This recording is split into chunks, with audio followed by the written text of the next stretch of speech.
Olá, meus queridos, estamos de volta para as nossas formações de formadores do ESIG.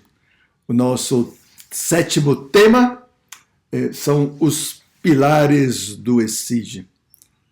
Os pilares, o que são os pilares? Os pilares são as coisas que sustentam uma estrutura. Quando você quer construir um edifício, tem que ter uns pilares, né?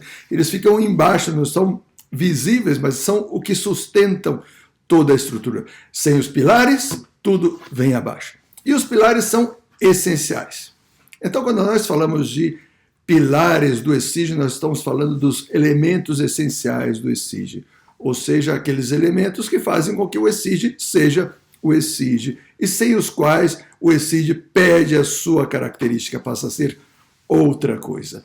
Então, hoje nós vamos falar de quais são esses elementos essenciais do ESIG, esses pilares do ESIG. Em primeiro lugar, nós precisamos dizer que, ainda que são pilares e são elementos essenciais, pode ser que nós não consigamos colocar todos em prática desde o início. Então, uma pessoa não vai deixar de ser membro do ESIG caso ela não consiga fazer esses 5 elementos que nós estamos colocando aqui. Mas esse é o nosso ideal. Nós estamos buscando chegar a viver todos esses 5 elementos para que o ESIG esteja na sua máxima potência, no seu máximo esplendor, de acordo com o que Deus quer de nós, Deus quer do ESIG.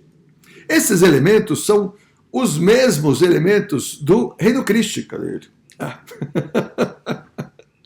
Do Reino Cristo. São os elementos que fazem com que o Reino Cristo seja o Reino Cristo. Pois é, são os mesmos elementos que fazem com que o ESIG seja o ESIG. Afinal, o ESIG é parte da Federação Reino Cristo, e o ESIG é o Reino Cristo adaptado aos adolescentes. Poderíamos dizer que é o Reino Cristo Mirim? Pois é, então vamos agora a esses 5 elementos. De forma sintética, nós podemos utilizar a sigla VAFAV, que dá igual, tanto faz você pronunciar da frente para trás ou de trás para frente. VAFAV, que são as iniciais desses 5 elementos: vida espiritual, acompanhamento pessoal, formação, apostolado e vida de equipe. Vamos agora ver cada um desses elementos em detalhe. Nós deveríamos começar pela vida espiritual, mas esse tema já foi tratado nos vídeos 1 e 3 amplamente. Então, se você quiser saber um pouco mais sobre isso, volte para esses vídeos e aí está amplamente explicado como é a vida espiritual no ESIG. Então, nós vamos diretamente para o segundo, que é o acompanhamento pessoal. Acompanhamento pessoal. O que quer dizer isso? Quer dizer que no ESIG nós não somos um movimento de massas. O ESIG até pode crescer, e crescer muito, mas para nós é muito importante que cada pessoa seja tratada como uma pessoa, seja conhecida e seja acompanhada. Quer dizer, alguém vai estar perto dela para ajudá-la no seu discernimento vocacional ao ESIG e no seu crescimento espiritual, no seu seguimento de Cristo ao estilo do ESIG. Então, isso é o que quer dizer um acompanhamento pessoal. Cada membro do ESIG, ele é conhecido. Ele vai fazer parte de uma equipe. Então, por exemplo, se estamos num ESIG que é muito numeroso, esse ESIG é dividido por etapas, essas etapas são divididas por equipes, as equipes têm responsáveis de equipe que conhecem os membros da sua equipe, de tal maneira que podem saber quem são, em que momento de vida eles estão, o que eles estão precisando, ajudá-los na sua caminhada rumo a Deus. Isso é o que quer dizer o acompanhamento pessoal. Afinal de contas, foi o que Cristo fez com seus discípulos, né? Ele os conhecia e, conforme o que eles precisavam, ele ia dando isso para cada um deles. É claro que aqui se trata, sobretudo, de um acompanhamento espiritual. O que mais nos interessa é que nós possamos acompanhar cada um dos nossos adolescentes para encontrar a sua plenitude vocacional. Ou seja, o que quer dizer isso? Que a pessoa descubra o que Deus quer dela. Então, nós queremos acompanhá-la para que ela possa fazer esse discernimento. O que Deus está querendo de mim? Quais são os tipos de acompanhamento? Os estatutos do ESID, nos números 27 e 28, falam do acompanhamento, e no número 28 diz que são 2 tipos: a orientação espiritual, que também podemos chamar de direção espiritual, e o diálogo com o responsável. Além desses 2 tipos, nós queremos acrescentar outros 2 tipos, que são a atenção do responsável do ESID, o responsável de equipe, aos membros da sua equipe, né? E o acompanhamento dos formadores. Então, nós vamos falar de 4 tipos de acompanhamento que nós vamos desenvolver a seguir. A direção espiritual ou orientação espiritual é esse diálogo que esse membro do ESID tem com um diretor ou uma diretora espiritual. Os diretores espirituais normalmente são membros consagrados, legionários, consagradas, membros consagrados do Reino Cristo, mas também pode ser um sacerdote diocesano ou um membro do Reino Cristo que esteja preparado para isso. Esse diálogo se dá a 3. A 3. Então, está a pessoa que está sendo dirigida, o adolescente, está o diretor espiritual e está Deus. Então, os 3 estão em diálogo. Na direção espiritual, tanto o diretor quanto o dirigido, eles estão tratando de descobrir o que Deus quer para essa pessoa. Então, um encontro que se dá cada mês, mais ou menos, pode durar 30, 40 minutos aproximadamente, no qual o dirigido vai expor qual é a situação da sua vida espiritual, sua relação com Deus, a sua vida moral, quais são as dificuldades que tem para viver os mandamentos, para viver as virtudes, quais são as qualidades, e depois outras consultas, né? Situações que essa pessoa quer consultar na relação com a própria família, na relação com os estudos, o trabalho, se já trabalha, relacionamento, amizades, problemas pessoais, etc. Essa é a direção espiritual. Todos os diretores espirituais devem estar preparados para poder dar direção espiritual. Então, é bom que nós vamos formando, cada um de vocês que é formador é potencialmente um futuro diretor espiritual. Então, nas suas próprias direções espirituais, vá aprendendo como o diretor ou a diretora espiritual fazem para lhe dar um acompanhamento. Assim você já vai aprendendo como se dá direção espiritual. Não basta isso, é preciso depois ter uma formação específica, poder conhecer a vida espiritual para poder orientar a pessoa. Mas já se começa por aí. Então, o primeiro tipo de acompanhamento é a direção espiritual. É muito importante que todos vocês, formadores, tenham um diretor ou uma diretora espiritual. É fundamental, porque esse pilar é uma das garantias do acompanhamento que Deus vai lhe dar. Ninguém é bom juiz na própria causa. Então é bom que alguém escute aquilo que nós temos para dizer e nos dê uma orientação. Nem sempre vai ser um conselho que vai mudar a nossa vida, mas o Espírito Santo vai estar trabalhando no nosso subconsciente e no nosso consciente e nos vai inspirar coisas através do diretor espiritual. Quer ele tenha dito aquilo, quer ele não tenha dito. Deus é muito criativo, né? Então, primeiro lugar, direção espiritual ou orientação espiritual. O segundo tipo de acompanhamento é o diálogo que o adolescente tem com o seu responsável ou a sua responsável de equipe. Cada adolescente faz parte de uma equipe. Essa equipe tem um responsável ou uma responsável. Então, esse responsável deve ter algum momento de diálogo com os membros da sua equipe, uma vez por mês, uma vez a cada 2 meses. Esse diálogo é um diálogo simples, não é como a direção espiritual, que dura 30 minutos, 40 minutos.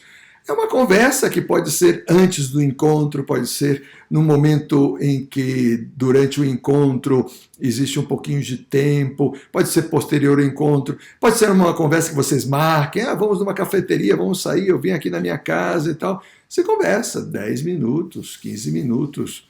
De que temas? Primeiro sobre o próprio ESID, como está indo o ESID. Se a pessoa está gostando, se não está gostando, se está se sentindo bem, se ela se sente acolhida, sente que é o lugar que Deus está chamando, sente que está se desenvolvendo. Depois também o clima entre os membros da equipe. Como é que está, né? Está bom, está ruim, você consegue fazer amizade com os outros e tal. Os apostolados que o ESID está fazendo, se a pessoa tem ideia de fazer algum outro apostolado, ou esses apostolados estão bem, né? Outras sugestões de coisas que fazer no ESID. É claro que quando se faz uma amizade, vão saindo outros temas. A pessoa começa a pedir conselho, me conta sobre isso, sobre aquilo. Então, se são temas que o responsável de equipe domina, ótimo, dá seus conselhos. Tal. Mas se são temas que extrapolam as suas capacidades, não duvide em orientar para que vá falar com o diretor, diretora do ESID, ou com um diretor ou diretora espiritual. Né? Nem todos os adolescentes vão conseguir ter diretores espirituais, porque ainda não temos diretores suficientes para atendê-los. Né? Mas pode ser que algum tema específico precisa de uma orientação. Né? O que, por exemplo, padre? Vamos supor que esse adolescente teve uma aparição de Nossa Senhora. Nossa, poxa, caramba, isso daí. Precisa conversar com o diretor espiritual para fazer um discernimento. Foi mesmo? Não foi? O que está acontecendo? Vamos supor que esse adolescente acaba abrindo que está com pensamentos suicidas. Nossa, precisa de uma ajuda um pouco mais profunda, né? Vamos supor que esse adolescente revela uma situação muito grave que está acontecendo na sua casa. Então, são coisas que transcendem o responsável de equipe. É claro que o responsável de equipe vai falar com o adolescente e diz, olha, eu te aconselho que você procure ajuda e eu posso te ajudar. Então, vamos lá, você me autoriza que eu te ajude, para que esse clima de confiança nunca se perca. É fundamental para qualquer tipo de acompanhamento que exista uma confiança. Que a pessoa, o adolescente, quando abre o seu coração, ele pede uma certa reserva. Não é para o responsável de equipe sair por aí dizendo para todo mundo, ele viu Nossa Senhora! Oh, meu Deus do céu! Daqui a pouco tem uma peregrinação aí na sua casa. Não, a confiança exige reserva, discrição. O responsável de equipe deve ser discreto com os temas que são tratados. Então, o segundo tipo de acompanhamento é o diálogo com o responsável de equipe. O terceiro tipo de acompanhamento é muito parecido com o segundo, mas é uma atitude ativa do responsável de equipe. Se chama o acompanhamento que o responsável de equipe dá a cada um dos membros. Quer dizer, o responsável de equipe está de olho nos membros da sua equipe para poder conhecê-los mais e perceber aquilo que eles não dizem. Então, quando você vai numa atividade, o responsável de equipe está dando, por exemplo, uma formação, ele está percebendo quem está gostando, quem não está gostando. Ele está percebendo quem está indo, quem não está indo. Ele está percebendo quem está alegre, quem está triste. Ele está percebendo quem está participando e diz coisas e tal. E quem não está na sua, está meio retirado. Ele está percebendo se tem alguém mais agressivo, alguém mais depressivo. Ele está percebendo alguém que é mais expansivo e outro que é fechado, nunca conta nada, o seu coração está completamente blindado. Então, ele vai conhecendo os gostos, vai conhecendo a família. Esse responsável de equipe, ao conhecer os membros da sua equipe, essa já é uma forma de acompanhar. E então abordá-los. abordá-los durante o encontro, fazer perguntas para aqueles que estão mais calados, incluir aqueles que estão mais afastados. Sei lá, tem alguém que é tímido. Então chega a hora da atividade, está todo mundo conversando aqui e está alguém lá, sentado no canto. Eu, responsável de equipe, eu fico com todo mundo? Não, eu vou lá ao encontro daquele que está à parte e trato de trazê-lo. Ah, mas talvez ele não está querendo isso. Então eu vou lá fazer um pouco de companhia, escutá-lo, escutá-la. Eu descubro que, de repente, esse adolescente que não participa nunca é porque ele gosta de outras coisas. E que tal se eu faço uma atividade justamente para aquele gosto? Esse é o terceiro tipo de acompanhamento. A atenção que o responsável de equipe tem por cada um dos membros. Em particular, aqueles que se destacam e participam mais, porque esses são futuros formadores, e por aqueles que estão mais na periferia, que estão meio que se perdendo. Pois eu preciso ir ao encontro deles, eu não vou deixar eles irem embora. Caramba, eu vejo um que faltou 3 vezes no encontro. Não pode ser, eu preciso ligar para essa pessoa. Vamos tomar um sorvete? O que está acontecendo? Me conta. Entro num joguinho online, né? Pois então consigo encontrá-lo lá, nós estamos jogando junto, daí de repente no chat eu converso com ele. Eu procuro formas ativas de conhecer e acompanhar a situação dos membros da minha equipe. Terceiro tipo de acompanhamento, a atenção que o responsável de equipe tem com os membros da sua equipe. Quarto tipo, o acompanhamento dos formadores. Pois é, os formadores, quem são os formadores do ESID? O diretor do ESID, o assistente do ESID, a equipe auxiliar e os responsáveis de equipe. E caso tenha também os auxiliares de equipe. Todos esses são formadores do ESID. Pois é, os formadores do ESID também precisam de acompanhamento. Quer dizer, o fato de ser formador não nos isenta de ser acompanhados. É claro que o formador já tem um pouco mais de formação do que os membros do ESID, mas também está em formação. Então também precisa de acompanhamento. Não pode ser deixado de lado. Coitados! São aqueles que estão com uma grande responsabilidade, que é formar os adolescentes, eles precisam ser acompanhados. Então, quem acompanha quem? O diretor do ESID é acompanhado pelo diretor da seção de jovens, ou diretor da seção de adultos, ou diretor da localidade. Quem estiver responsável por ajudar o ESID a ser o ESID. Então, é quem acompanha o diretor do ESID. Depois, o diretor do ESID acompanha os seus formadores. Então, ele acompanha o seu assistente, acompanha a sua equipe auxiliar, acompanha os seus responsáveis de equipe e acompanha os seus auxiliares de equipe. Esse acompanhamento corresponde diretamente a ele, como diretor do ESID, mas também pode delegar a algumas pessoas. Por exemplo, né, os responsáveis de equipe podem ser acompanhados pelo assistente do ESID. Então, se o diretor do ESID acha conveniente ou não tem tempo, ou seja lá qual for o motivo, ele prepara o seu assistente para que possa acompanhar os responsáveis. Esse assistente também pode acompanhar os auxiliares da equipe. Mas também o diretor pode delegar aos responsáveis de equipe que acompanhem os seus auxiliares de equipe. Será que ficou meio complicado? Não, não é. Como nós percebemos, existe sempre um escalonamento. Ninguém está sozinho dentro do reino, dentro do ESID. Ninguém fica abandonado às suas próprias forças. Tem sempre alguém tratando de acompanhar a sua missão, ajudando você a cumprir a sua missão.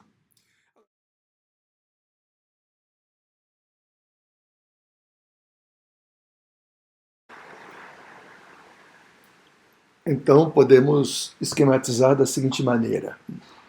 O diretor do ESID acompanha o assistente do ESID, lembrando que pode ter mais de um assistente, né? E os membros da equipe auxiliar. Então, essa é a função do diretor do ECID, acompanhar o seu assistente e os membros da sua equipe auxiliar. Mas também ele acompanha os responsáveis de equipe, eles são seus formadores, então tem que acompanhar os seus responsáveis de equipe e também os auxiliares, lembrando que os auxiliares estão se preparando para ser responsáveis de equipe, não é isso? Porém, o diretor do ECID pode delegar o acompanhamento dos responsáveis de equipe e dos auxiliares para o seu assistente. Pode ser que o diretor não consiga acompanhar todo mundo, pode ser que o assistente tenha mais proximidade, então ele delega ao assistente esse acompanhamento. Porém, o assistente do ECID pode delegar aos responsáveis de equipe o acompanhamento dos seus auxiliares. Afinal de contas, esses auxiliares, eles auxiliam cada responsável, então ele pode delegar se achar que é conveniente. Como é esse acompanhamento? Esse acompanhamento tem as características, tem duas características fundamentais. A primeira pode ser como o diálogo com o responsável. Então, nós podemos aplicar tudo aquilo que nós falamos do diálogo do responsável de equipe com os membros da sua equipe, nós podemos aplicar a esse acompanhamento. Então, vamos dar o exemplo. O diretor de sessão que está acompanhando o seu assistente, ele marca com o seu assistente um momento de diálogo. E ambos conversam. 10 minutos, 15 minutos. Essa conversa pode tratar de coisas mais pessoais e coisas sobre o ECID, como está indo o ECID, como estão a preparação, o acompanhamento dos responsáveis, a preparação das atividades, o calendário, ou coisas pessoais, como você está se sentindo à frente dos responsáveis de equipe, você está tendo tempo para acompanhá-los, você sente que eles têm confiança em você, e assim é um diálogo marcado. Mas também pode ser algo mais espontâneo. Então, a segunda característica é a atenção, né, que esse diretor ou diretora tem com relação aos seus formadores. Então, quando tem reuniões, está atento para ver se eles estão participando, se não estão, se estão felizes, se estão tristes, se parecem ter problemas ou não, se estão cumprindo com a sua missão. Isso também pode se dar quando o diretor do ECID aparece nas atividades do ECID e observa como estão sendo levadas essas atividades.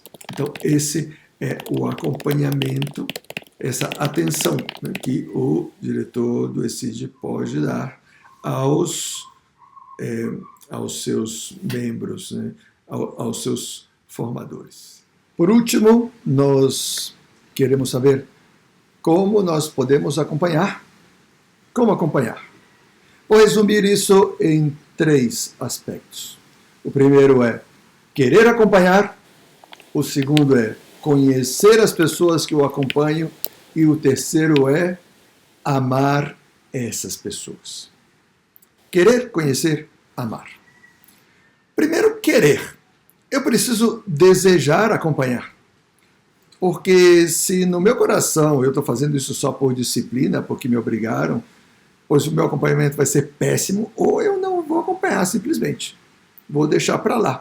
E ninguém vai me cobrar mesmo, então daqui a pouco essas pessoas, meu coração, eu tenho que desejar esse acompanhamento. Eu desejo acompanhar cada uma das pessoas que eu devo acompanhar. Então, primeiro, querer. Segundo, conhecer os membros que eu vou acompanhar, as pessoas que eu vou acompanhar. Se eu sou diretor do ECID, conhecer o meu assistente, os membros da equipe auxiliar, os meus responsáveis de equipe, os meus auxiliares de equipe. Conhecê-los. Faça uma lista.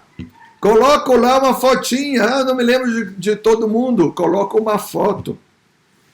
Escrevo o nome lá, eu chamo cada um pelo nome. Se eu sou responsável de equipe, a mesma coisa. Faço a minha listinha, coloco foto, sou amigo no Instagram, se a pessoa vai querer ou não, mas eu tenho que conhecer, então tenho que ter a minha lista.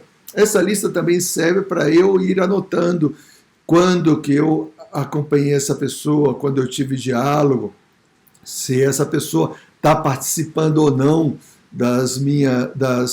dos encontros. Então, eu posso ter uma lista de chamadas, se eu sou responsável de equipe, então eu vou anotando, essa semana veio fulano, ciclano, beltrano, essa semana faltou, tal, e eu vou vendo, vou fazendo um ranking da participação.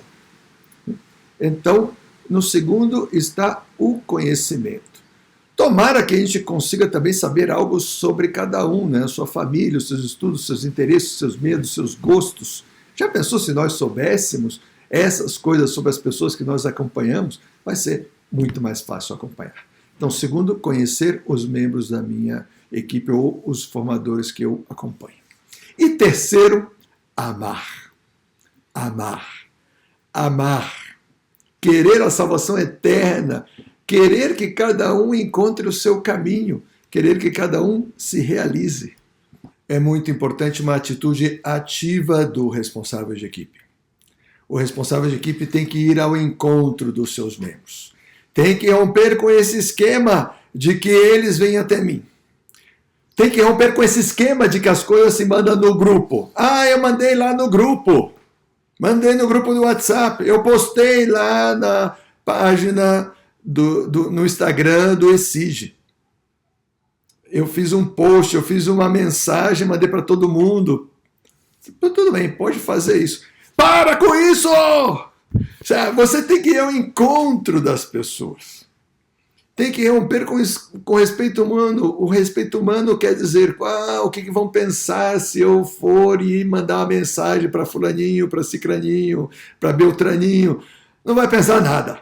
Vai e manda a mensagem. Vai e liga, melhor ainda. Pega o celular, liga. Alô, fulano, tudo bom? Tal. Olha que legal, finalmente conseguimos conversar. Puxa vida, gosto tanto de você, você é uma pessoa tão ativa, etc. Você fala com a pessoa. Não tenha medo. Eu morro de medo. Então pede para Nossa Senhora, conversa com ela. A mãezinha, ela foi ao encontro das pessoas. Nós precisamos ir ao encontro das pessoas. As pessoas precisam de nós. Deus nos escolheu. Jesus Cristo, Ele está aqui do meu lado. Ele nos escolheu para que nós possamos ir ao encontro das pessoas e poder ser um canal de Deus para elas através do acompanhamento pessoal. Coragem, vamos lá, vamos sair de nós mesmos, vamos rezar, vamos pedir a Deus a força para poder ir ao encontro das pessoas. Resumindo tudo o que nós falamos, os pilares do ESID são as suas colunas, a sua sustentação, os elementos essenciais que não podem faltar no ESID. São constitutivos, são aquilo que fazem com que o ESID seja o que ele é. Nós resumimos esses pilares na sigla VAFAV, que quer dizer VAFAV, vida espiritual, acompanhamento pessoal, formação, apostolado e vida de equipe. Hoje nós desenvolvemos o acompanhamento pessoal, já que a vida espiritual já tínhamos desenvolvido em encontros anteriores. No próximo encontro, se Deus quiser, nós vamos falar sobre o pilar da formação, outro pilar muito importante para nós formadores, a formação no ESID. O Senhor esteja convosco e abençoe-vos o Deus Todo-Poderoso, Pai, Filho e Espírito Santo. Amém. Fenomenal!